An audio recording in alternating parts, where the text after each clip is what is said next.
C'est quelque chose de très important pour moi, ce lieu, ce que j'y fais aussi, de faire du chantier, et je pense que ça fait bouger des choses dans la vie des gens. Dans la mienne, en tout cas, oui.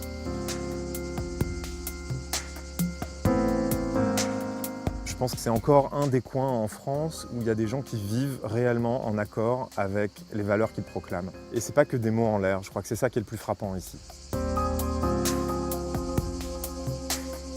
Si on lit ces maisons-là, on va y lire la solidarité entre les gens et puis les savoir-vivre des gens qui étaient à l'intérieur il y a un siècle et ceux qui l'ont construit il y a 4 ou 5 siècles. Par contre, là, c'est 12e siècle, là, ce qu'on touche. Accroché aux falaises des gorges de l'Ardèche, environnés de garrigues et d'oliviers, Balazuc et le Vielle-Odon sont deux villages reculés. Vidés par l'exode rural de l'après-guerre, ils vont commencer à renaître à l'époque des idéaux communautaires des années 70. Nous, on était en gros le compost de 68, c'est-à-dire qu'on avait l'opportunité dans cet endroit-là, donc une ruine où tout est à faire, de retrouver qu'est-ce que c'était que vivre au pays, vivre avec la nature, tirer ses revenus des ressources de la nature.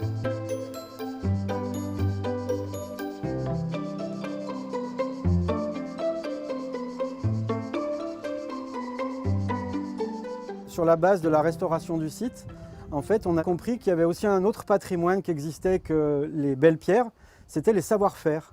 Et donc on est allé voir les grands-pères, les grands-mères, réapprendre à faire du fromage, à traire des chèvres, à refaire le four à pain pour faire son pain.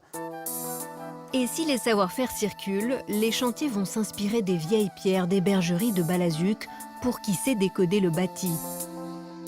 La maison qui est derrière nous, il y a une couche en bas de pierre de taille, donc c'est quelqu'un qui avait de l'argent, et effectivement on va voir que c'est un seigneur de Balazuc.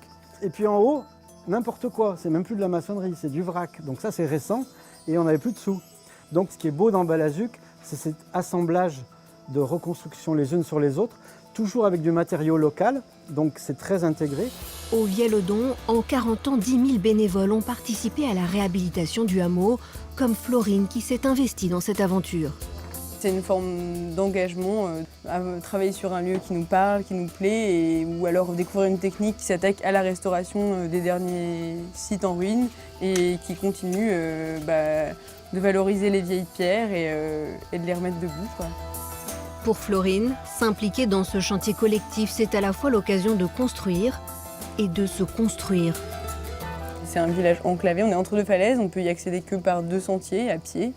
Et après, c'est sûr que à des moments, ça passe par la déconstruction de préjugés, parce que tout le monde approvisionne les matériaux depuis la falaise, porte des charges, et c'est aussi comme ça qu'on montre que les filles portent des sacs de 25 kg de ciment, de 35 kg de chaux, et c'est possible en fait.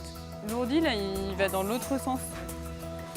L'enjeu, c'est de redonner vie au lieu, de construire, etc., mais aussi de prendre le temps de le faire, d'apprendre à le faire. Donc on a construit le nouveau patrimoine du Vielle-Odon et on l'a aménagé en fonction de comment on y vivait, ce qu'on appelle un peu l'architecture vernaculaire. C'est-à-dire qu'en gros, on va faire l'escalier là où ça fait 2 ans qu'on passe à pied, donc c'est ici qu'il faut faire l'escalier. La renaissance des villages ardéchois attire de nouveaux arrivants comme Tom, céramiste et parisien repenti, reconverti à une nouvelle vie.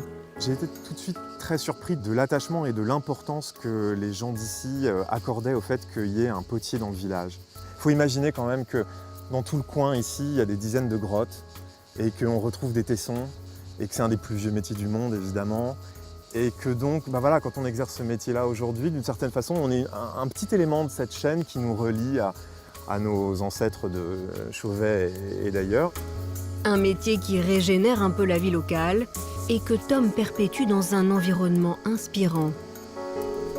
Je travaille beaucoup sur ces effets de matière, sur ces textures, parce qu'on a à côté d'ici des formations volcaniques qu'on appelle des orgues basaltiques et qui forment des sortes de stries verticales dans la roche de forme hexagonale. C'est lié aux coulées de lave qui se refroidissent. Un regard sur la nature qui ressemble à une signature pour le potier.